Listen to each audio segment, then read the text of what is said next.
Yan na, yan na. Habulan na, habulan. Sige. Habol. Habol kayo. Todo nyo. Todo. Up yun pa. Yun pa. Bilis niya. Bilis.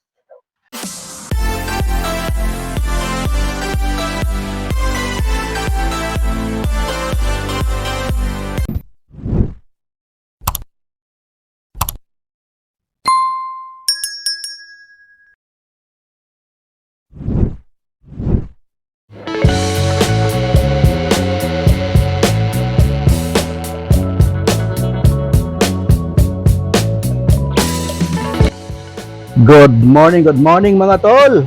Mga kalaris. Mga ka-YouTube. Good morning. Welcome back ulit sa ating YouTube channel mga tol. Laris GM Vlog. At kumusta? By this time mga tol, hindi po tayo nag-move it. Bumiyahe tayo ng Marilaki Highway patungong Regina Rica, Tanay Rizal. Gusto kasi ni Mrs. dumalaw doon, parang panata na yata niya na dumalaw taon-taon dyan sa Marilaki Highway para sa kanyang mga personal na kahilingan. Parang naging devoted na yata ang asawa ko kay Mama Mary o Regina Rica dyan sa may Tanay Rizal. Ganyan minsan tayo mga Pilipino mga tol, no? Pag naging religious tayo, naging devoted o panata na tayo sa kung sinong patron, pinapatronize natin ang mga santo na gusto natin na tumulong sa atin para madinig kaagad ng Diyos ang ating mga dasal. At this time mga tol, habang ako'y bumibiyahe, nag-i-enjoy ako sa panonood sa mga nagkakarerahan, sa mga tumatakbong mabibilis. Pero ako, habang dinadaanan lang nila ako, hindi iniiwasan ko na manggigil para humabol. Diyan kasi nag-uumpisa ang karerahan mga to sa panggigigil. Kapag nagpadala ka sa iyong gigil, habulin mo yung nauna sa'yo, yung sumibak sa'yo, gusto mo rin sibakin. Diyan umpisa yung habulan at malapitin sa disgrasya, aksidente, pera usog. Mag-iingat po tayo sa bawat biyahe natin. Kaya di po ako nagpadala ng aking damdamin mga tol. Pigil lang ako, nagtitimpi lang ako sa mga nauuna sa akin. Kung tutuusin, kaya din ng motor kong makipaghabulan. Kahit ganyan lang, 150 din naman yan, kaso ako lang yung nagpipigil dahil ayaw nga ni Mrs. kasama ko kasi siya sa likod. At minsan, magalaw siyang backride dahil napaka-nervyosa minsan. Pag medyo mabilis na ang takbo ko, pinipingot na yung tagiliran ko. Mabilis ka na naman, sabi niya. Dahan-dahan lang, sakto lang. Kaya sakto-sakto lang yung aking biyahe, yung aking takbo. At sa awa ng Diyos, nakakarating na kami ng Regina Rica, Europe. Pagkabilis niya, sige! Grabe. Ako dyan mga tol, tumatakbo akong 60, pinakamahina. Pag nagsitinta kasi ako, pinipingot na ni Mrs. yung tagiliran ko. Ayaw na niyang sumobra pa sa 60 o ayaw niyang magsitinta dahil nabibilisan na siya. 60 lang, maintain na ako, 63, 65, medyo may kabilisan na talaga. Pero dahil ayaw natin na magkaroon ng mga pagtatalo habang nagbibiyahe, kaya follow the missus po tayo. At madaming nag-o-overtake sa atin. Siyempre, mga big bike, kaya-kaya nila. At yung mga kapareho lang natin ng na mas mababa pa nga sa atin, mga 125, pero sinisibak pa rin tayo. Dahil kaya nilang mag-80, 90 dyan. Pero tayo, hindi tayo nakakatakbo ng ganyan dahil ayaw naman sila. Kaya sige lang. At least nag-enjoy akong panoorin sila, gaano sila kabilis. Sana mag-iingat din po sila. Habang bumibiyahe kami dyan mga tol, may dadaanan po kami na aksidente. Isang motor at isang pick-up yata yun. Parang nagkasagian lang sa gilid. Bumagsak yung motor, kaya naghihintay sila ng investigador para mapanagot kung anong dapat panagutan. Diyan mga tol, yung lugar na yan, diyan bumabangking yung mga motor. Yung mga tawag nilang nagso-superman, yung humihiga sa motor. Diyan banda na yan. You know, pagkabilis ng big bike na yan mga tol. Grabe. Pero sa panahon na yan mga tol, wala pong nagbabangking gawa ng may bantay. Nakita nyo doon kanina, may harang, may bantay doon.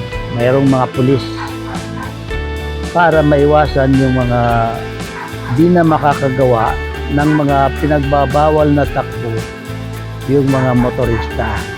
Yung tinatawag nilang kamote.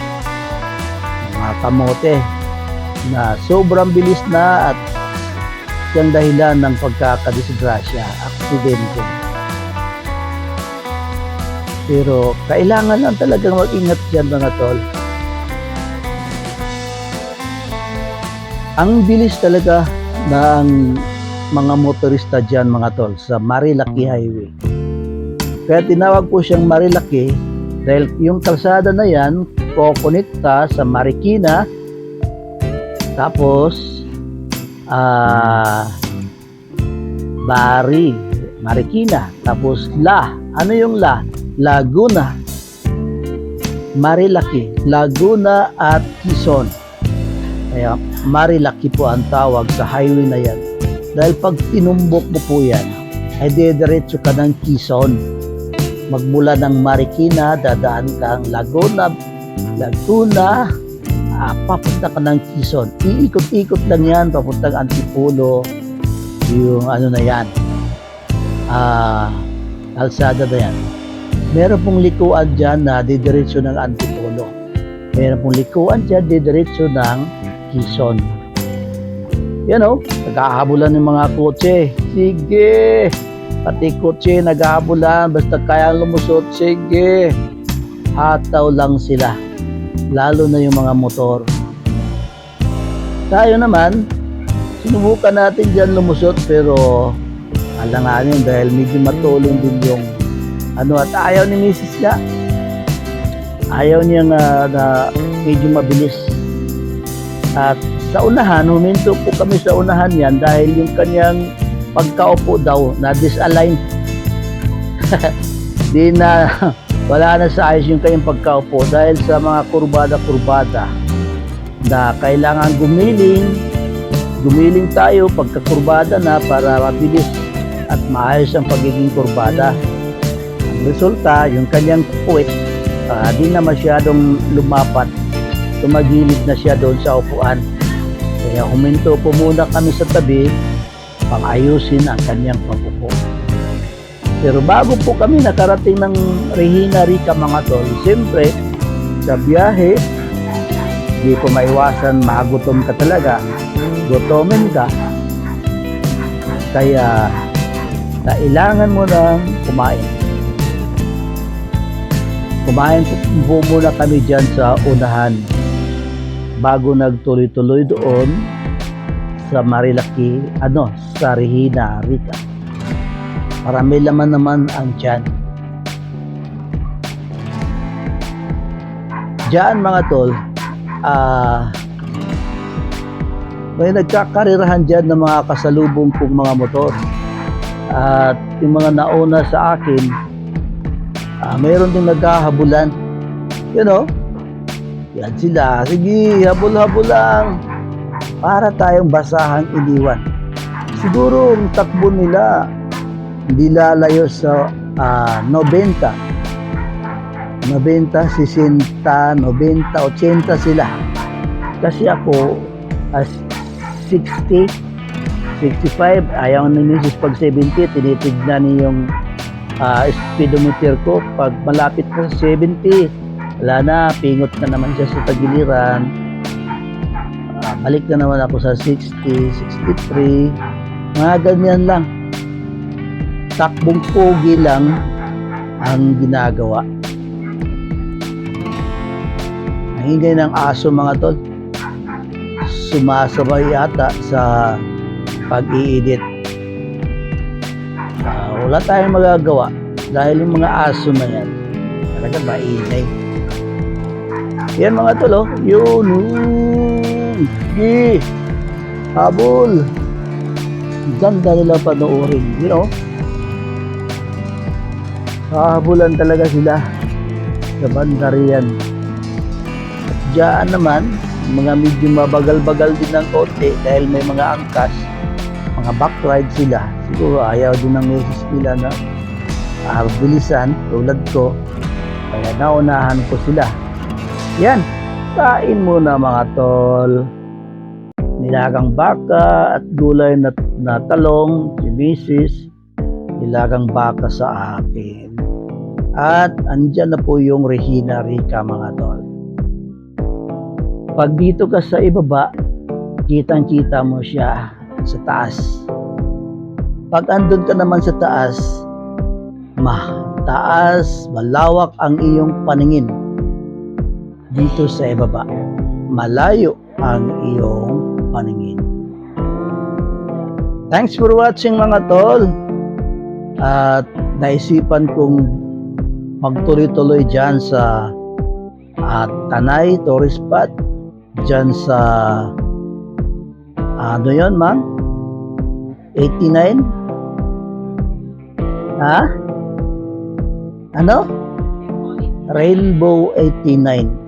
Puntahan namin next week para yun na naman ang gawin nating video. Although madami pa tayong video dito sa road trip, pero road trip lang siya. Iba din yung tourist spot papakita.